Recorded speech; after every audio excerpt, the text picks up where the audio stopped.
नमस्कार। भारत की कला संस्कृति सिर्फ रंगों और धागों में नहीं बल्कि हमारी सोच और संवेदना में बसती है। यही वजह है कि हफ्ते दर हफ्ते हम आपके सामने हाजिर होते हैं रंग तरंग के साथ। रंग तरंग जो समर्पित है हमारे कला साधकों को, रंग तरंग जो समर्पित है भारत की समृद्ध कला और विरासत को। तो देर कैसी, शुरुआत करते हैं रंग तरंग की और आज देखते हैं कि किस तरह से भारत की कला संस्कृति को एक नए नज़रिए से, एक नई सोच से आज की ये युवा पीढ़ी प्रस्तुत कर रही है। कैसे नए प्रयोग सामने आ रहे हैं, कैसे इन महाकाव्यों को एक अलग ही अंदाज में आज प्रस्तुत किया जा रहा है। शुरुआत करते हैं रंग तरंग की। आइए रंग तरंग की शुरुआत करते हैं इस बेहद खास प्रदर्शनी से। पर्यावरण संरक्षण को लेकर इस वक्त पूरे विश्व में तमाम ऐसी चर्चाएं हो रही हैं, बहस हो रही है, चिंता जताई जा रही है, लेकिन ज़मीनी स्तर पर आखिर मैं और आप कर क्या रहे हैं, यही सवाल पूछने का प्रयास किया है हमारे कलाकारों ने इस बेहद खास प्रदर्शनी के जरिए। The phenomenology of resilience the perennial spirit, ये नाम दिया गया है इस प्रदर्शनी को। और यहाँ पर आप कई अनूठे आर्ट फॉर्म्स देखेंगे, कैसे आर्ट का रूप दिया गया है। रिसाइकल, रीयूज का मंत्र आज हम फॉलो कर रहे हैं, लेकिन अगर आप गौर से देखेंगे तो आपको एहसास होगा कि इस पूरे आर्ट को यहाँ पर चाय के पत्ती के पैकेट से बनाया गया है। टी बैग्स, जी हाँ, बहुत ही आम चीज़ है और कितने ज़्यादा टी बैग्स वेस्ट होते हैं, लेकिन उन्हीं टी बैग्स को लेकर यहाँ पर इस आर्ट को क्रिएट किया गया है। कैसे हम सस्टेनेबल आर्ट को बढ़ावा दे सकते हैं, ये प्रयास किया गया है इस प्रदर्शनी के ज़रिए और कई दिग्गज कलाकार इसमें शिरकत कर रहे हैं और अलग अलग माध्यमों से यहाँ पर वो अपने आर्ट को क्रिएट कर रहे हैं।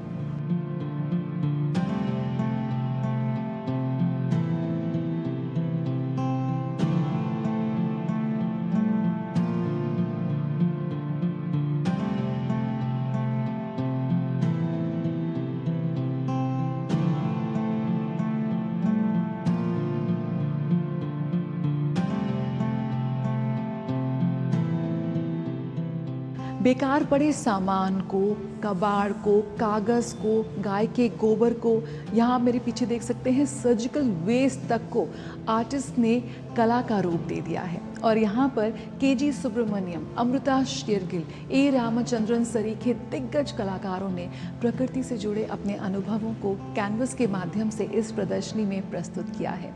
यकीनन आज ये सवाल बहुत ही प्रमुखता से पूछने का प्रयास है इस प्रदर्शनी के जरिए कि आखिर मानव प्रकृति का दोहन कब तक यूं ही जारी रखेगा। इस प्रदर्शनी में युवाओं की खासी भीड़ आ रही है, लोग आ रहे हैं, देख रहे हैं, समझ रहे हैं और एक बार फिर आर्टिस्ट की कोशिश है कि मानव और प्रकृति के इस संबंध को दोबारा जोड़ें उतने ही प्रेम और सद्भाव के साथ। आइए आपको दिखाते हैं इस प्रदर्शनी की कुछ और झलकियाँ।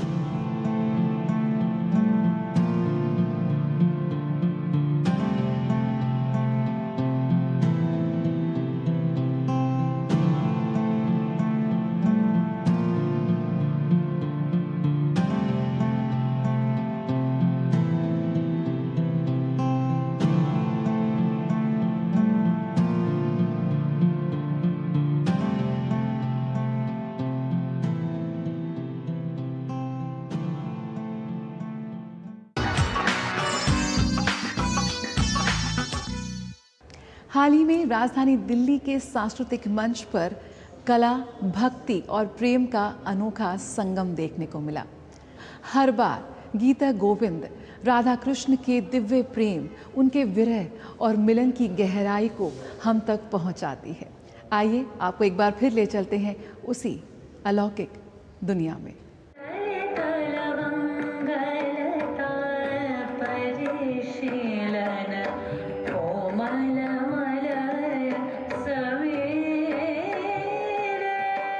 कमानी सभागार में 2 दिनों तक चले नृत्य नाट्य गीता गोविंदा, जहां राधा है वहां हरि है, ने अपनी भक्ति और प्रेम की त्रिवेणी से दर्शकों का मन मोह लिया।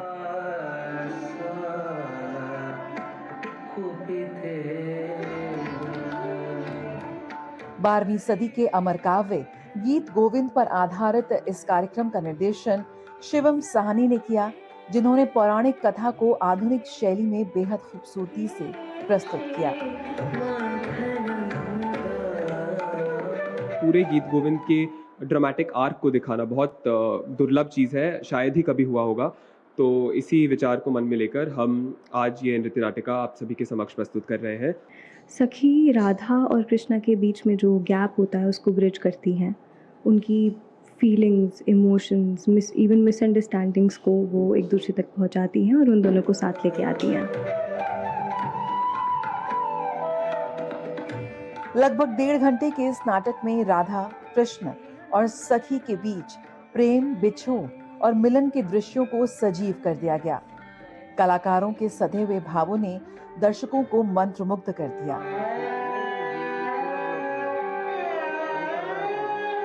जयदेव जी का गीत गोविंद हमने स्कूल में भी पढ़ा था, अक्सर सुना था इसके बारे में, और एक मौका आज मुझे मिला।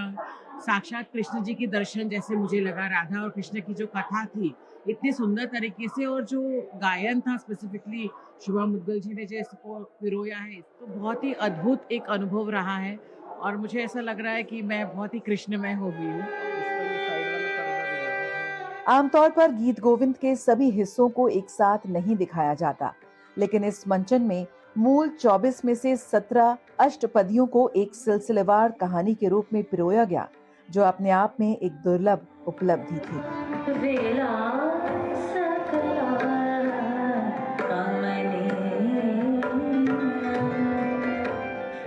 विख्यात गायिका शुभा मुद्गल के संगीत ने इस नाटक में जान फूंक दी, जबकि साई श्रवणम के साउंड डिजाइन ने इसे और प्रभावशाली बना दिया।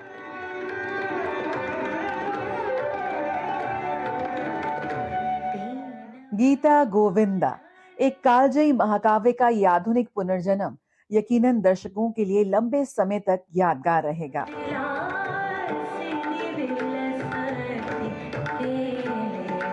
जया सिन्हा, रंग तरंग, DD news.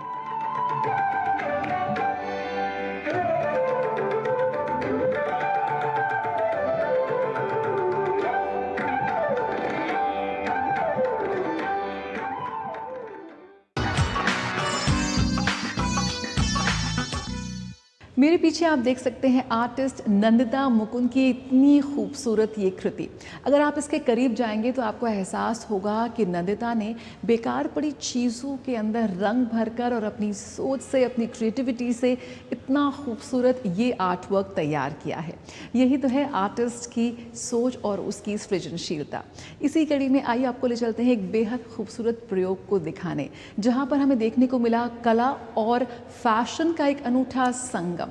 India's ambassador to Spain and Andorra Jayant Khobragade की बेहद खूबसूरत प्रदर्शनी the journey with the divine flow के साथ फैशन का तड़का लगा और हमें देखने को मिला पूर्वोत्तर भारत के स्टूडेंट्स और फैशन डिज़ाइनर्स के जरिए सस्टेनेबल टेक्सटाइल पर एक बहुत ही शानदार फैशन शो। आइए आपको दिखाते हैं इसकी झलक।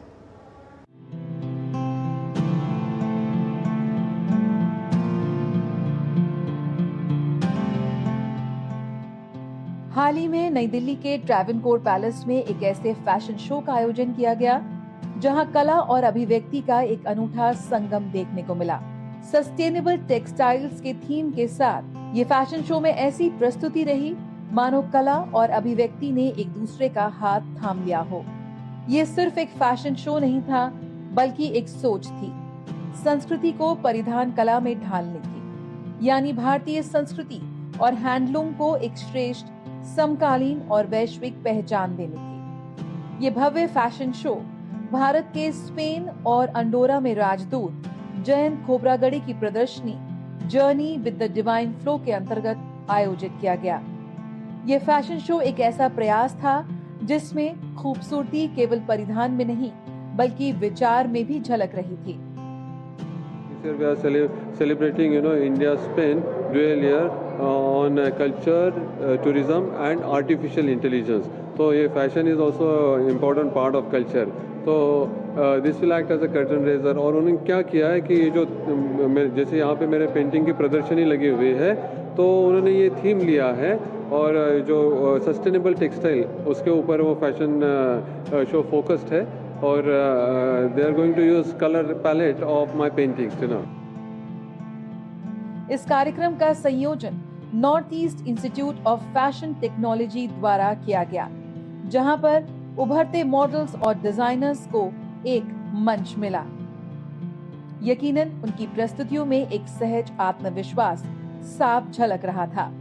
हर प्रस्तुति की अपनी एक अलग कहानी थी जो केवल आंखों से नहीं बल्कि महसूस की जा सकती थी। कला एक बहुत महत्वपूर्ण रोल निभाती है। वो ये है कि जैसे जब हम दूसरे के कला के थ्रू हम दूसरे के सिविलाइजेशन को जानते हैं, संस्कृति को जानते हैं, तो बातचीत करना आसान होता है। So therefore developing understanding on culture and civilization of other countries is very important. तो मेरा ये प्रयास रहता है कि मैं अपनी संस्कृति को दर्शित करूँ, मैं अपने सिविलाइजेशन को जो है बाहर दर्शित करूँ, ताकि हमारी बातचीत आसान हो।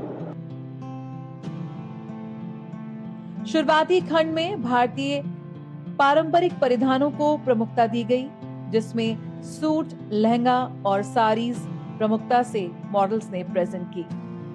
हैंडलूम फैब्रिक्स पर वाइल्ड लाइफ मोटिव्स का पैटर्न सभी को बेहद भाया। पूर्वोत्तर भारत हमेशा ही फैशन की दुनिया में अग्रणी रहा है। उसी प्रयोग को यहाँ पर डिजाइनर्स ने मंच पर प्रस्तुत किया। गौरव शुक्ला के साथ जया सिन्हा, रंग तरंग, डीडी न्यूज।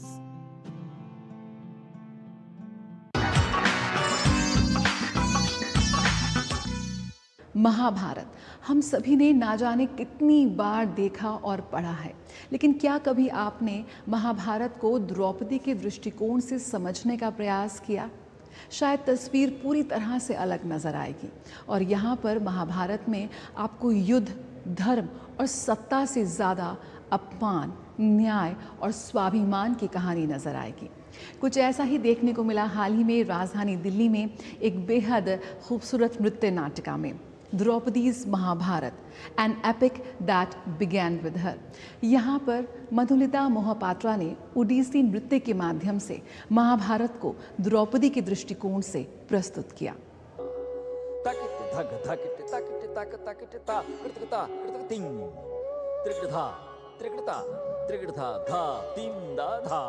राजधानी दिल्ली में बीते हफ्ते एक शाम बेहद यादगार रही, जब नृत्य प्रस्तुति के जरिए द्रौपदी के जीवन, महाभारत की महत्वपूर्ण घटनाओं और उनके चरित्र की शक्ति को शास्त्रीय नृत्य, संगीत, काव्य और ताल के माध्यम से प्रस्तुत किया गया। A woman of destiny, yet more than all these, a woman wronged. Draupadi के चीरहरण के दृश्य को बेहद गरिमापूर्ण तरीके से प्रस्तुत किया गया, जो दर्शकों को भावुक कर गया।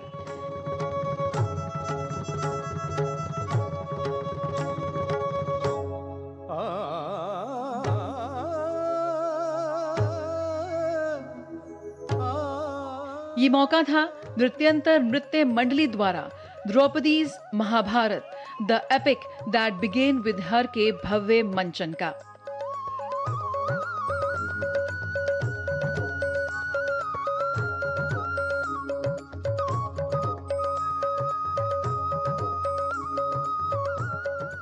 लगभग 2 घंटे तक चली इस नृत्य प्रस्तुति ने दर्शकों को ओडिसी का एक सजीव और गहन अनुभव प्रदान किया, जिसमें कला की स्पष्टता, विषयों की विविधता और परंपरा की निरंतरता का संगम देखने को मिला।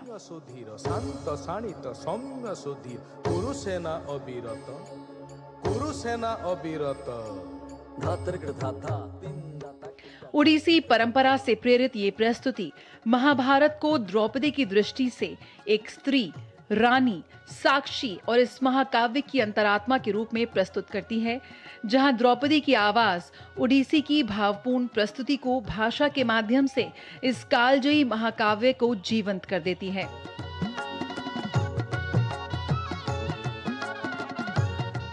बहुत बहुत अच्छा लग रहा है। दिल्ली पहली बार आ रहे हैं हम लोग, एंड आई एम श्योर कि ऑडियंस बहुत अप्रिशिएट करेंगे। We are hoping that we will do so well that they will like the show. Karna के रोल प्ले कर रही हूँ और मेरे को बहुत अच्छा लग रहा है कि मैं इस बड़ी प्लेटफॉर्म में परफॉर्म कर रही हूँ, and we hope everybody likes the performance. आज मैं भीम का रोल प्ले कर रही हूँ। मैं बहुत भाग्यशील हूँ कि मैं इतने सारे लोगों के सामने मेरा कला प्रस्तुत। मैं अभिमन्यु का रोल प्ले कर रही हूँ and I'm really thankful to ma'am for giving me this opportunity to perform in Delhi. मैं प्ले कर रहा हूँ दुर्योधन। दुर्योधन एक बहुत ही पावरफुल कैरेक्टर है एंड उस कैरेक्टर को जानना, डीपली अंडरस्टैंड करना एंड उसको शोकेस करना इतने बड़े प्लेटफॉर्म पे इट वाज चैलेंजिंग। बहुत ज़्यादा खुश हूँ मैं यहाँ पे परफॉर्म करने के लिए। Thanks to ma'am.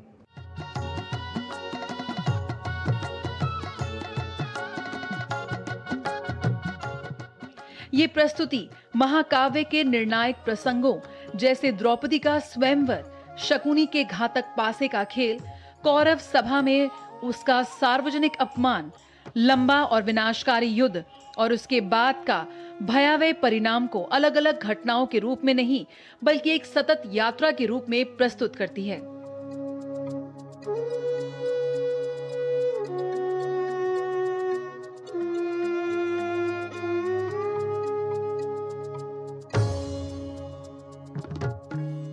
Draupadi's Mahabharat न केवल नायकों और खलनायकों की कहानी है और न ही धर्म और अधर्म के बीच एक साधारण संघर्ष।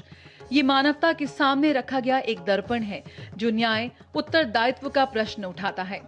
द्रौपदी कोई अंतिम समाधान नहीं देती, वे दर्शकों के मन में ऐसे प्रश्न छोड़ जाती है जो मंच पर अंतिम क्षण के बाद भी लंबे समय तक गूंजते रहते हैं।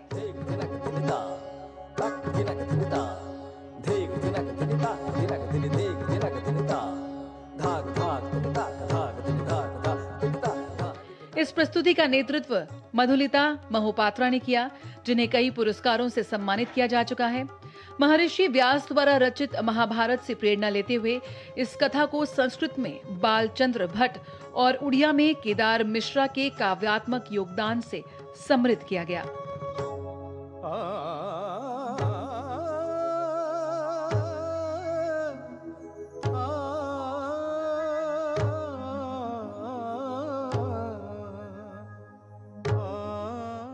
रूपक कुमार परिदा का भावपूर्ण संगीत और धनेश्वर स्वैन की ताल संरचना इस प्रस्तुति के काव्यात्मक गहराई और नाटकीय तीव्रता को साकार करती है।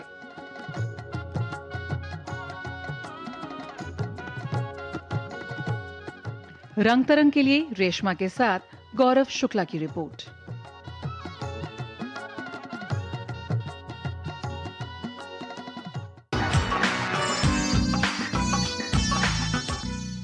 आइए अब आपको लिए चलते हैं इंडिया हैबिटेट सेंटर, जहां पर एक बेहद खास प्रदर्शनी का आयोजन किया गया, अ जर्नी इनटू एक्सप्रेशन।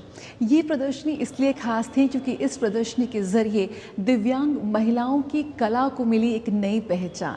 कैसे उन्होंने मिट्टी, रंगों और धागों से एक रचनात्मक दुनिया को क्रिएट किया, कैसे उन्होंने अपनी चुनौतियों को, अपने संघर्षों को रंगों और कला के माध्यम से दर्शकों के समक्ष प्रस्तुत किया। आइए आपको दिखाते हैं इसकी एक झलक।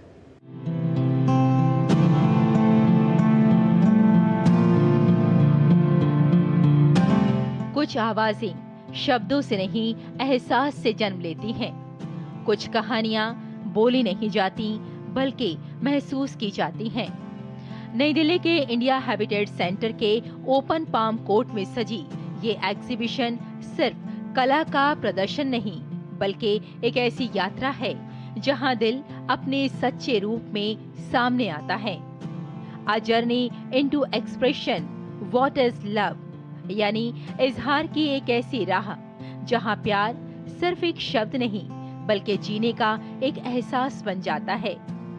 यहाँ 15 ऐसी महिलाओं की कहानियां हैं जो चुनौतियों के दायरे में जरूर रहीं, लेकिन अपने हौसले से इन्होंने हर सीमा को नया अर्थ दिया।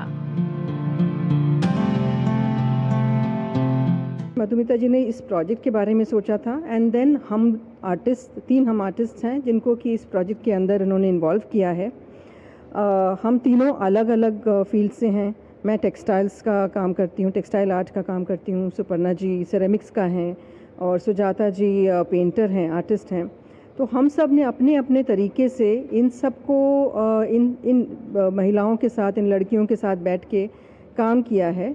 और काम करवाना जो है वो तो बहुत बाद की बात आई थी। हम बल्कि काम करवाना भी नहीं चाह रहे थे। इट वाज मोर अबाउट कि हम मिल के कुछ काम करते हैं। चलो, हम जब वहाँ भी गए तो क्या वो हम पे भरोसा कर सकते हैं, क्या हम उनसे बात कर सकते हैं, एक डर सा था। लेकिन जब वहाँ पहुँचे हैं तो हम उनके साथ मिल बैठ के बात करने लगे। उनमें इतना उत्साह है, इतनी खुशी है उनके अंदर, वो बच्चों की तरह है बिल्कुल। इस यात्रा का नेतृत्व कर रही हैं डॉक्टर मधुमिता पुरी, जिन्होंने इन भावनाओं को एक मंच दिया और इन कहानियों को आवाज। साथ ही इनके कई और लोग भी काम कर रहे हैं।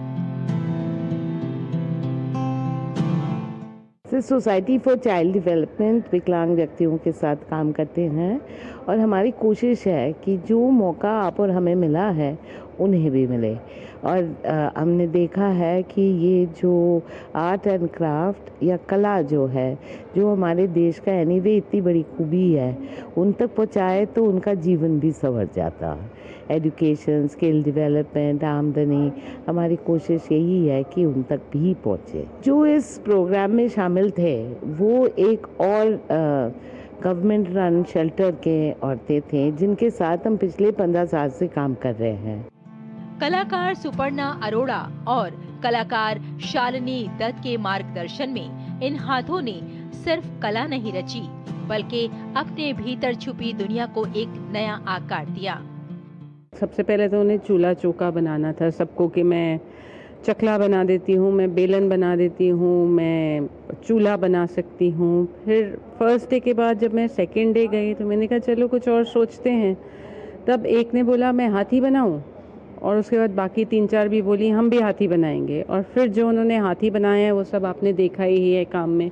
मैं किसी नॉर्मल आदमी को भी अगर क्ले दे दूँगी वो फॉर्म्स नहीं बना पाएंगे, क्योंकि आप बनाना चाहेंगे कुछ जो सब लोग अप्रिशिएट करेंगे कि मैं कुछ इतना सुंदर बना दूं कि दुनिया के अरे वाह क्या चीज़ बनाई है। अ जर्नी इनटू एक्सप्रेशन सिर्फ एक प्रदर्शनी नहीं, बल्कि एक एहसास है जो हमें रुककर सोचने पर मजबूर करता है कि क्या हमने कभी सच में प्यार को समझा है।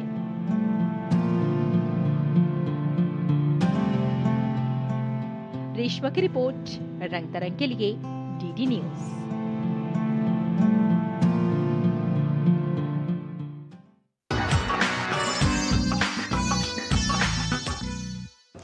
कला सीमाओं से परे है। ये भाषा नहीं, भावना को समझती है। जब शब्द खत्म हो जाते हैं तब कला बोलती है। और ये तमाम कहानियाँ हमें कला के इसी शक्ति से रूबरू कराती हैं। रंग तरंग के आज के इस अंक में इतना ही। आपसे यही गुजारिश है कि कला के किसी न किसी रूप से खुद को ज़रूर जोड़े रखें, क्योंकि ये कला ही है जो आपको खुद से रूबरू कराती है। इसी के साथ रंग तरंग के आज के इस अंक में इतना ही। मुझे मेरी पूरी टीम को दीजिए इजाज़त। नमस्कार।